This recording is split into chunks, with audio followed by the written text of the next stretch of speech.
नमस्कार दोस्तों, मैं धर्मेंद्र कुमार और आप देख रहे हैं धर्मा जीएस मास्टर।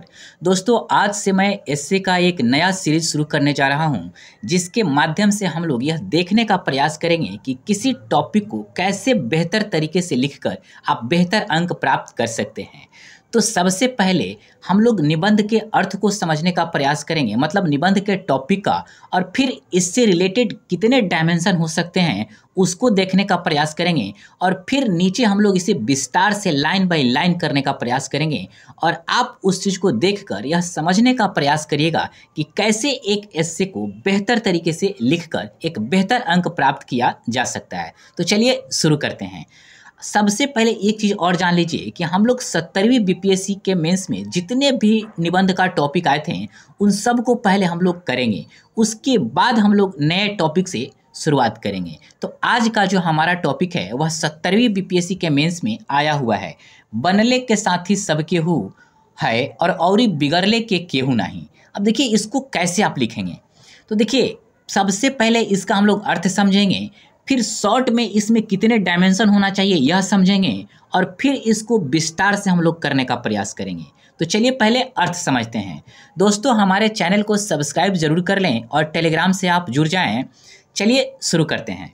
देखिए, बनले के साथी सब केहू है और बिगड़ले के केहू नहीं। अब देखिए इसका अर्थ क्या है। देखिए, जब आप तरक्की कर रहे होते हैं ना, तो लोग आपके आसपास आते हैं, आपकी तारीफ करते हैं, आपके साथ चलना चाहते हैं। लेकिन जैसे ही आपकी ज़िंदगी में कोई संकट आता है तो वही लोग जो आपके साथ थे दूर हो जाते हैं। अर्थात सफलता में ना सब साथ होते हैं, लेकिन मुश्किल समय में ना कोई साथ नहीं होता, अपवाद को छोड़कर। इसी संदर्भ में ना इस निबंध के टॉपिक को लिखना था। तो चलिए शॉर्ट में पहले समझ लेते हैं। देखिए भूमिका। अब देखिए भूमिका आप किस संदर्भ में लिखते हैं, तो कहावत के भावात्मक संदर्भ और सामाजिक पृष्ठभूमि में लिखना था। अब देखिए फिर क्या लिखते हैं, सफलता असफलता का सामाजिक व्यवहार, पद पैसा और पहचान के आधार पर संबंधों का ना व्याख्या बदल जाता है। और फिर आप नेक्स्ट डायमेंशन क्या बताते हैं, राजनीति और प्रसिद्धि की चमक, अर्थात नेताओं, सेलिब्रिटी और समाज के बदलते रवैये का उदाहरण देकर फिर इसको हम लोग लिखने का प्रयास करेंगे। नेक्स्ट डायमेंशन क्या बताते हैं आप, मीडिया और सोशल मीडिया का प्रभाव, ट्रेंड के साथ संबंधों और मान्यता का बदलना, इस संदर्भ में फिर हम लोग देखने का प्रयास करेंगे। नेक्स्ट, पारिवारिक और सामान्य जीवन की स्थिति। देखिए इस डायमेंशन के अर्थ में हम लोग क्या देखेंगे, आम जीवन में बनले बिगड़ले रिश्तों की सच्चाई, इस संदर्भ में हम लोग देखने का प्रयास करेंगे। फिर नेक्स्ट डायमेंशन, संबंधों की पहचान, मतलब विपत्ति में साथ देने वाली की भूमिका, इस संदर्भ में हम लोग इसके देखने का प्रयास करेंगे। फिर नेक्स्ट डायमेंशन क्या होगा, आत्मनिरीक्षण की आवश्यकता, मतलब क्या हम खुद भी कभी बिगड़ैले में साथ देते हैं। मतलब इसका संदर्भ समझिए कि किसी का अगर मतलब संकट की स्थिति हो तो क्या आप साथ देते हैं, यहाँ आत्मनिरीक्षण करने की जरूरत है। इस संदर्भ में हम लोग देखने का प्रयास करेंगे। नेक्स्ट डायमेंशन, समाधान और सामाजिक चेतना, मतलब करुणा, सहानुभूति और मूल्य आधारित समाज की जरूरत, इस संदर्भ में हम लोग देखने का प्रयास करेंगे। और फिर लास्ट में हम लोग निष्कर्ष, कहावत का समापन भाव और एक प्रेरक संदेश के माध्यम से करने का प्रयास करेंगे।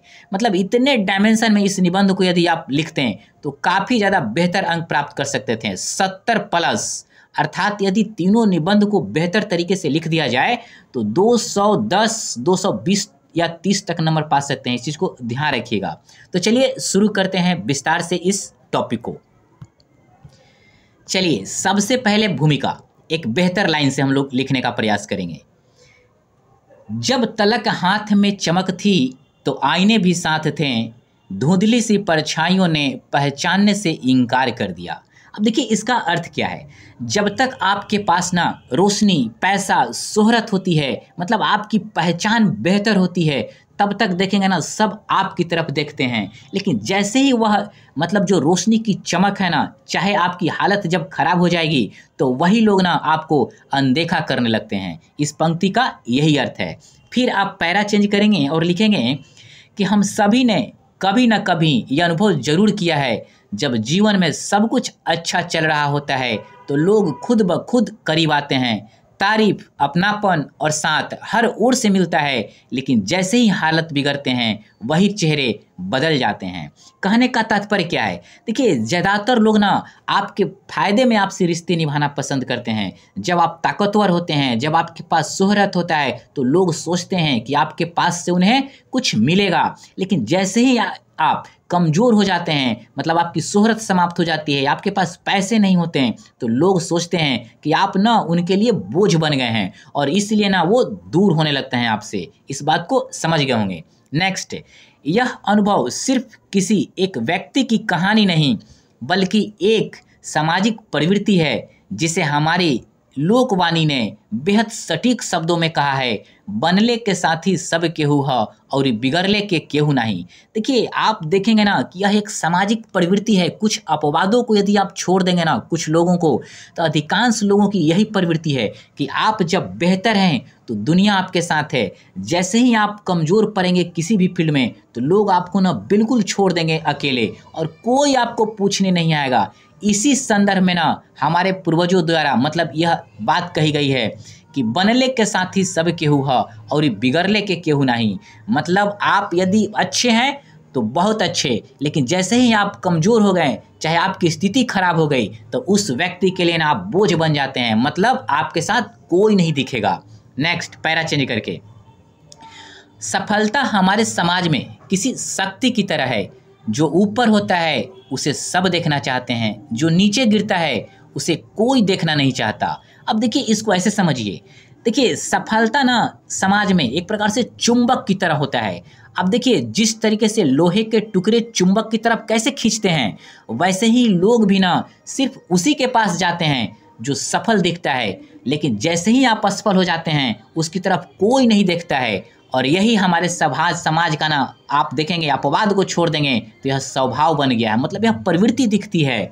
फिर लिखेंगे, पद, पैसा और पहचान की रोशनी में रिश्ते भी अपने गर्मी दिखाते हैं, पर जब वही रोशनी बुझ जाती है तो साथ निभाने वाला भी कम हो जाते हैं। अर्थात आप इस बात को बखूबी समझ गए कि आपके पहचान के साथ आपके रिश्ते भी दिखते हैं, लेकिन जैसे ही आपकी पहचान खत्म हो जाएगी, आपकी स्थिति विकट हो जाएगी, तो जो प्रकाश दिखता था ना आपके साथ चलने वाला, उसकी रोशनी ना काफ़ी मध्यम पड़ जाएगी, नहीं तो वह बुझ जाएगी और साथ निभाने वाला ना दूर दूर तक आपको नहीं दिखेगा। फिर आप लिखेंगे कि हर किसी ने मेरे उजालों में साथ दिया, अंधेरों में मुझे अकेले ही रास्ता तलाशना पड़ा। अब देखिए, इसका मतलब क्या है? जब आप खुश होते हैं ना, चाहे जब आप सक्सेस होते हैं ना, तो हर कोई साथ में रहता है, लेकिन जैसे ही आप दुख में चले जाएंगे या आप टूट जाएंगे तो कोई नहीं दिखेगा। इसीलिए कहा जाता है कि मुझे अकेले ही अपने रास्ते ढूंढने पड़े। यही अकेलापन ना लाइफ में बहुत कुछ सिखाता है व्यक्ति को, और इसे सीख कर ना आपको आगे बढ़ने का प्रयास करना चाहिए, नहीं कि टूट कर बिखरना नहीं चाहिए। फिर आप पैरा चेंज करेंगे और लिखेंगे कि बात सिर्फ व्यक्तिगत नहीं है, राजनीति इसका सबसे बड़ा उदाहरण है। जब कोई नेता सत्ता में होता है तो समर्थकों की भीड़ होती है, लेकिन जब कुर्सी जाती है तो वही भीड़ मौन हो जाती है। यही हाल आप देखेंगे ना प्रसिद्ध व्यक्तियों, खिलाड़ियों और सेलिब्रिटीज़ का भी होता है। लोग तब तक साथ होते हैं जब तक सामने वाला उन्हें कुछ देने की स्थिति में होता है। देखिए, इसको ऐसे समझिए, नेता हो चाहे अभिनेता, चाहे कोई खिलाड़ी, चाहे कोई सेलिब्रिटीज़, लोग तभी तक उसके साथ रहते हैं ना जब तक वह कुछ नया करने योग्य हो, कुछ उपयोगी आपको दे रहा हो। लेकिन जैसे ही उसकी करियर ढलान पर होती है, चाहे जैसे ही आपको लगता है कि वह अब कुछ नहीं दे सकता है, चाहे उसकी कोई उपयोगिता नहीं है, तो लोग ना उससे दूरी बना लेते हैं। और यही दूरी कहीं ना कहीं उस व्यक्ति के मन में एक ऐसा आभास खटकने वाला मतलब भाव पैदा करता है जिससे वह टूटकर बिखरने लगता है। और हमारी सामाजिक जो प्रवृत्ति है ना, इसी के इर्द गिर्द आप देखेंगे अधिकांश आपको देखने को मिलेगा। फिर आप पैरा चेंज करेंगे और लिखेंगे कि अब सोचिए, कल्पना चावला जब पहली बार स्पेस में गई थी तो देश ने सर आंखों पे बैठा लिया, लेकिन जब कोलंबिया यान दुर्घटनाग्रस्त हुआ और उनके जीवन का अंत हुआ तो चंद दिनों में ही आप देखेंगे उनकी चर्चा लगभग समाप्त हो गई। यही समाज है।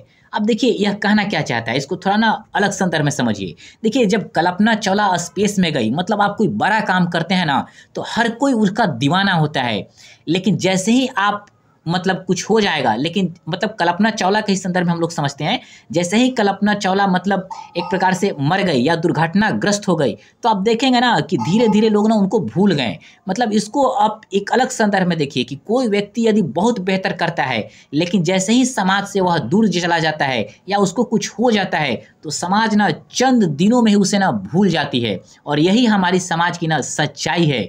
लोग तब तक आपको याद रखते हैं जब तक आपके पास ना शोहरत हो, चमक हो, मतलब आप बेहतर करने की स्थिति में हो।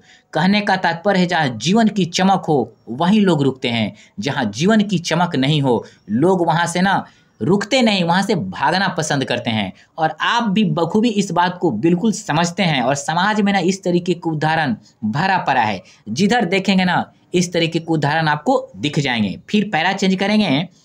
मीडिया और सोशल मीडिया भी इस मानसिकता को बढ़ावा देते हैं। जो व्यक्ति ट्रेंड में होता है उसे सब सराहते हैं, लेकिन जैसे ही उसकी चमक कम होती है उसका नाम भी खबरों से गायब हो जाता है। अब देखिए, आप देखते होंगे कि सोशल मीडिया पर जब कोई व्यक्ति ट्रेंड करता है ना तो उसे सब पसंद करते हैं, शेयर करते हैं, लेकिन जैसे ही उसकी लोकप्रियता कम होती है उसका नाम भी गायब हो जाता है, जैसे कुछ हुआ ही नहीं। आप बखूबी ना सोशल मीडिया का यूज करते होंगे तो आपको पता चलता होगा कि कोई चीज़ें देखते हैं ना कि एक बार में बहुत ही मतलब वायरल हो जाती है, लेकिन कुछ दिनों के बाद ही ना वो ऐसे गायब होती है जैसे उसका कुछ नाम पता ही नहीं हो। तो इसका तात्पर्य क्या है कि लोग तभी तक आपको याद करेंगे जब आप में चमक होगा। इसका तात्पर्य है कि ये तात्कालिकता रिश्तों और संवेदनाओं को ना एक प्रकार से खोखलापन भर रही है। मतलब यह जो समाज में हमारा थॉट है ना कहीं रिश्तों और संवेदनाओं को ना एक प्रकार से खराब करने का काम करती है। मतलब इसको ना खोखला बना रही है, इस चीज़ को आप समझिए। फिर आप पैरा चेंज करके लिखेंगे कि यह विडंबना परिवार और आम जीवन में भी दिखती है।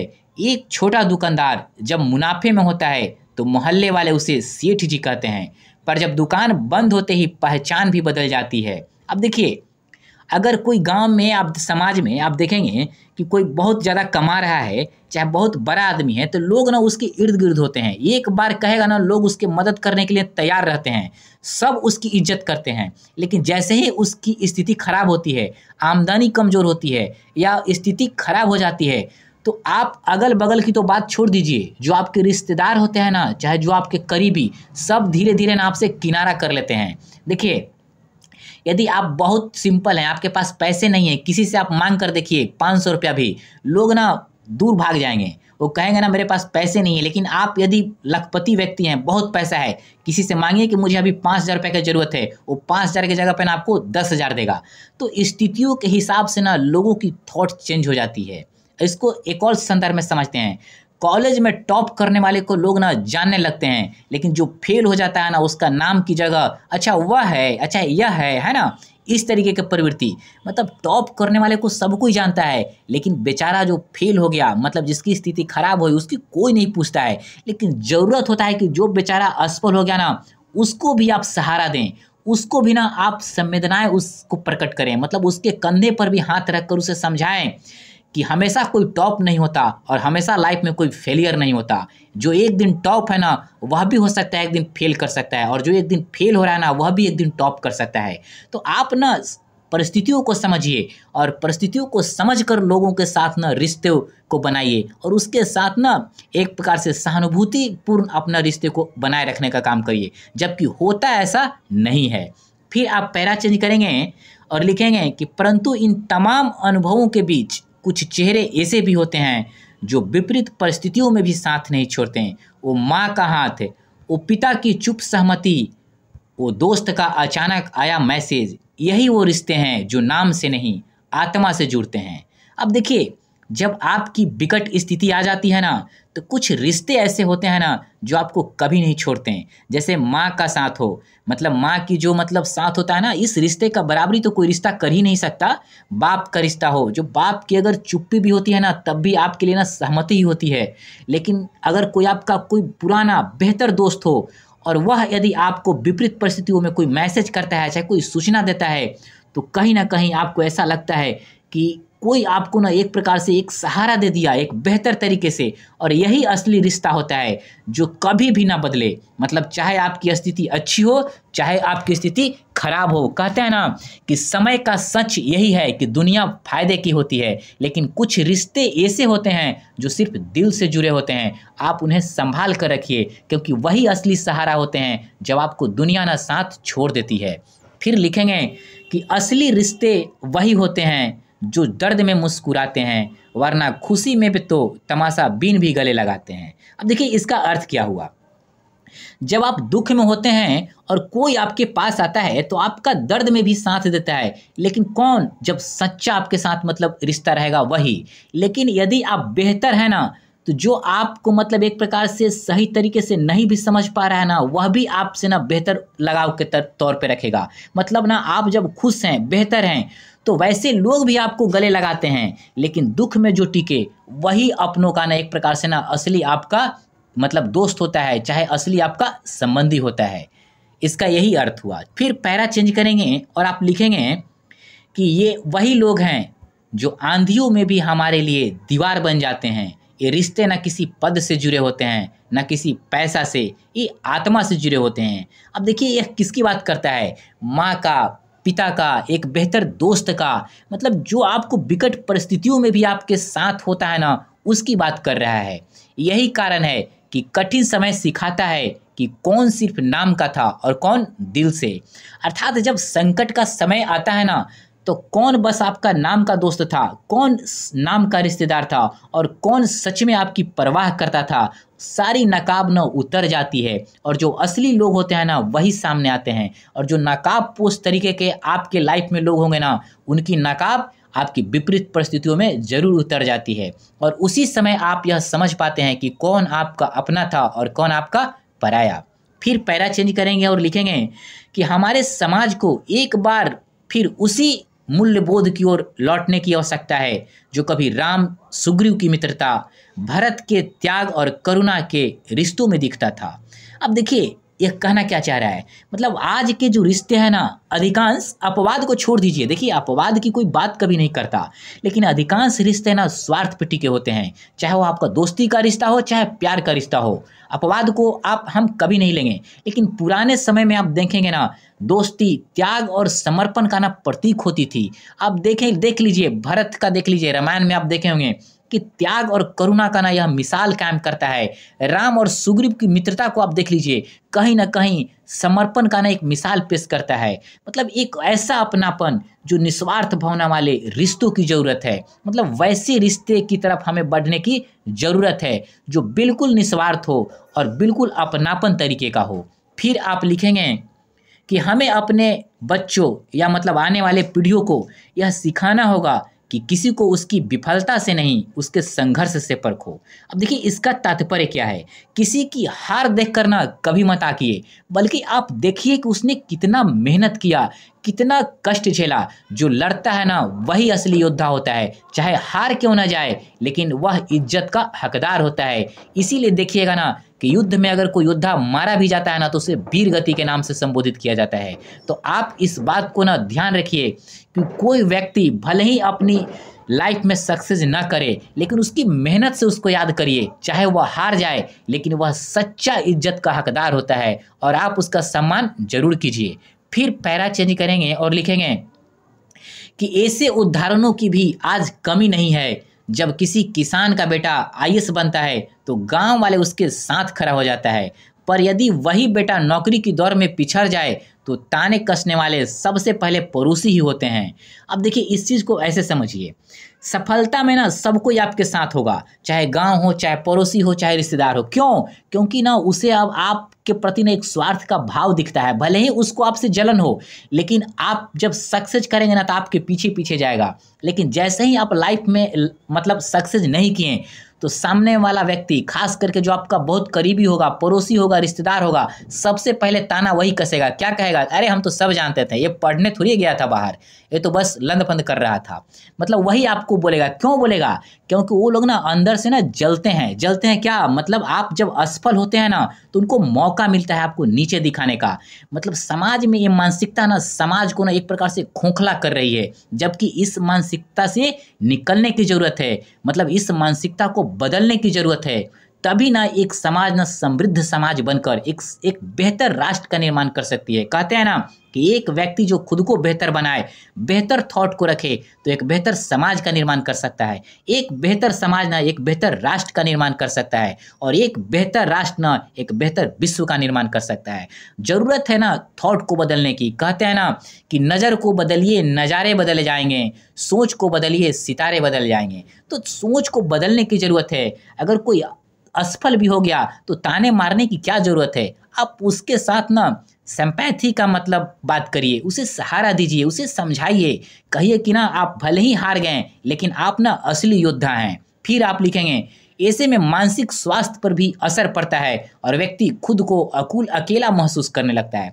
देखिए, जिस व्यक्ति के साथ ऐसा होता है ना, जो लाइफ में असफल होने लगता है, तो आप उसके करीब जाकर उसकी मनोभाव को पढ़िए, तब पता चलेगा कि एक व्यक्ति की असली पीड़ा क्या होता है। ताने मारने वाले को तो कुछ पता चलता नहीं। बस देखिए, आलोचना करने वाले समाज में ना किसी की भी आलोचना करते हैं, लेकिन खुद अपनी आलोचना के संदर्भ में नहीं सोचते हैं। कहते हैं ना कि व्यक्ति यदि खुद के बारे में सोचना शुरू कर दे तो वह सिर्फ खुद को नहीं सुधारेगा, बल्कि समाज और राष्ट्र को भी बेहतर बनने में योगदान दे सकता है। लेकिन एक व्यक्ति ना अपनी 90% एनर्जी दूसरे की आलोचना में मतलब लगाने का काम करता है, और सामने वाले को ना एक प्रकार से जो असफल या जिसकी स्थिति खराब होती है उसको ना तोड़ने का काम करता है, और वह व्यक्ति डिप्रेशन का शिकार हो जाता है।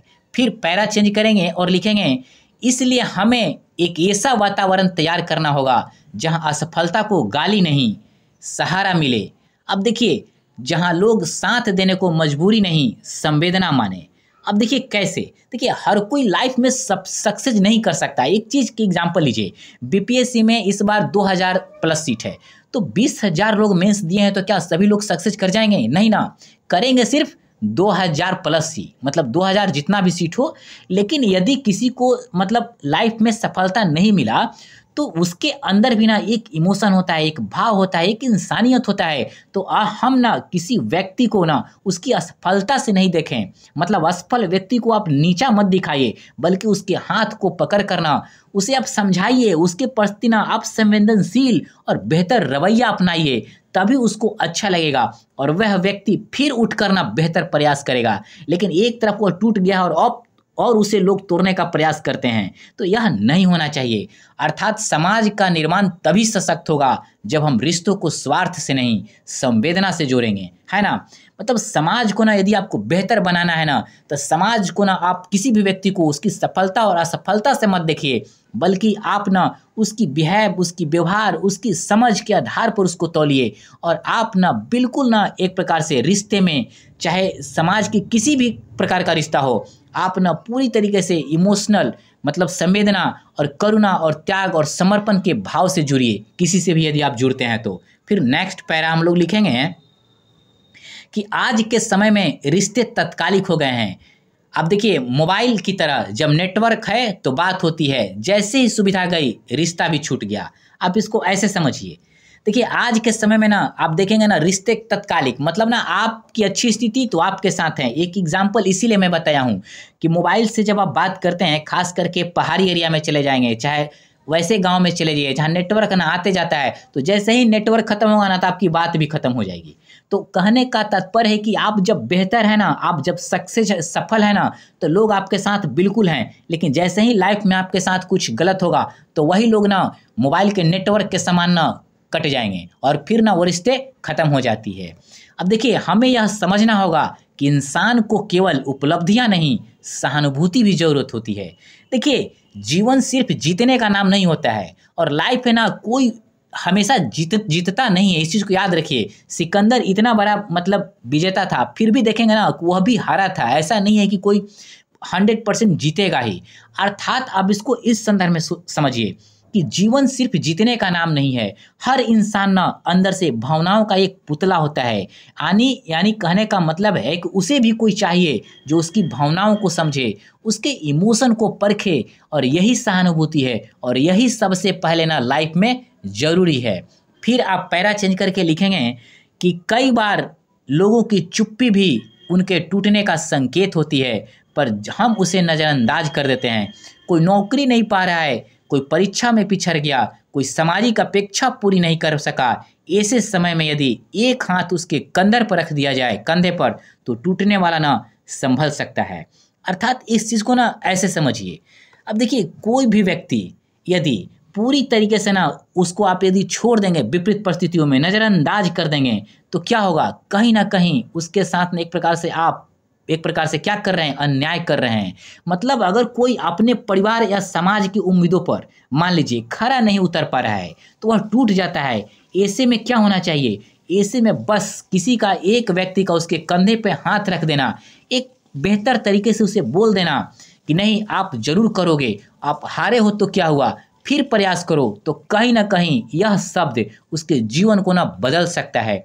और जो उसे डिप्रेशन में मतलब ढकेल सकता था, वह उसे ना एक बेहतर लाइफ अर्थात एक बेहतर मार्ग की तरफ ना प्रशस्त करने का काम कर सकता है। फिर आप पैरा चेंज करेंगे और लिखेंगे कि एक सच्चा रिश्ता वही होता है जो बिना कहे व्यक्ति की पीड़ा समझ ले। रिश्तों में संवाद से ज़्यादा समझ और समर्थन की ज़रूरत होती है। देखिए, कई बार लोग ना घंटों बात करते हैं लेकिन समझ नहीं पाते हैं। वहीं कोई एक इंसान चुपचाप आपकी भावनाओं को समझ जाता है, और यही असली रिश्ता होता है जहां शब्दों से ज़्यादा समझ इंसानियत की होती है, थॉट की होती है, आपकी इमोशन की होती है। आप इस चीज़ को बखूबी आप समझते होंगे कि किसी व्यक्ति से आप कई दिन आप बात करते हैं, मिलते हैं, तब भी वो आपको समझ नहीं पाता। लेकिन कोई ऐसा शख्स जो एक दिन मिला, 1 घंटे भी बात किया, तो आपकी अंडरस्टैंडिंग ना काफ़ी बेहतर हो जाती है। तो यही ना आपकी एक समझ है, और यही समझ ना बनाने की ज़रूरत है। समाज में यदि केवल उपलब्धियों का जश्न मनाना सीखेगा, तो हजारों आत्माएं अंदर से अकेली मरती रहेगी। कहने का तात्पर्य है कि जिन लोगों ने मेहनत की लेकिन जीत नहीं पाए, मतलब लाइफ में सक्सेस नहीं कर पाए, तो एक तो अंदर से टूट जाते हैं। और व्यक्ति सिर्फ ना भौतिक स्तर पर ही नहीं मरता, वो विचार के स्तर पे भी मरता है। कहते हैं ना कि अंदर से व्यक्ति मर रहा है, अंदर से वह टूट रहा है। तो कहीं ना कहीं अंदर से टूटना ना बहुत ही मतलब एक प्रकार से भयानक सपने के समान होता है। अर्थात हमें हर संघर्ष और हर कोशिश का ना सम्मान करना चाहिए, चाहे कोई व्यक्ति लाइफ में सक्सेस करे या ना करे। वरना बहुत सी आत्माएं ना खामोश टूटती रहती है और खुद ब खुद टूट करना डिप्रेशन का शिकार हो जाती है। तो आपका प्रयास क्या होना चाहिए कि किसी का कोई भी संघर्ष हो, कोई भी कोशिश हो, उसका सम्मान करें। जब इतना लिख देंगे तो हमारा ना निबंध का बॉडी पार्ट हो गया। अब हम लोग इसका एक बेस्ट निष्कर्ष देखने का प्रयास करेंगे। चलिए देखते हैं। देखिए, निष्कर्ष आपका क्या होना चाहिए, एक बेस्ट। देखिए, निष्कर्षतः बनले के साथी सबके हुआ और बिगड़ले के केहू नहीं। यह कहावत हमें केवल समाज की प्रवृत्ति नहीं, हमारी जिम्मेदारी भी दिखाती है। अब देखिए, इसको ऐसे समझिए।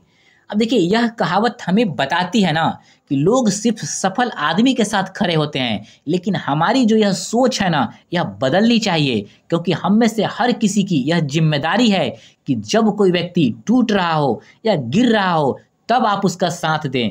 तभी एक व्यक्ति ना सच्चा इंसान कहलाने के योग्य है। फिर आप लिखेंगे, सच्चे समाज की नींव तभी रखी जा सकती है जब हम केवल तब न दें जब सामने वाला की चमक रहा हो, बल्कि तब भी जब वह अंधेरे में लड़ रहा हो। इसको दोबारा एक बार पढ़िए कि सच्चे समाज की नींव तभी रखी जा सकती है जब हम साथ केवल तब न दें जब सामने वाला चमक रहा हो, बल्कि तब भी दें जब वह अंधेरे में लड़ रहा हो। इसका मतलब क्या है, असली समाज न वह है जो साथ देने की वजह स्वार्थ नहीं संबंध होता है। अगर कोई व्यक्ति अंधेरे में है, संघर्ष कर रहा है, तब भी आप उसे छोड़िए नहीं, लेकिन उसका साथ दीजिए। तभी समाज मजबूत हो सककर एक बेहतर इंसान को ना एक बेहतर इंसानियत वाला व्यक्ति बनाने में अपना अहम रोल अदा कर सकता है।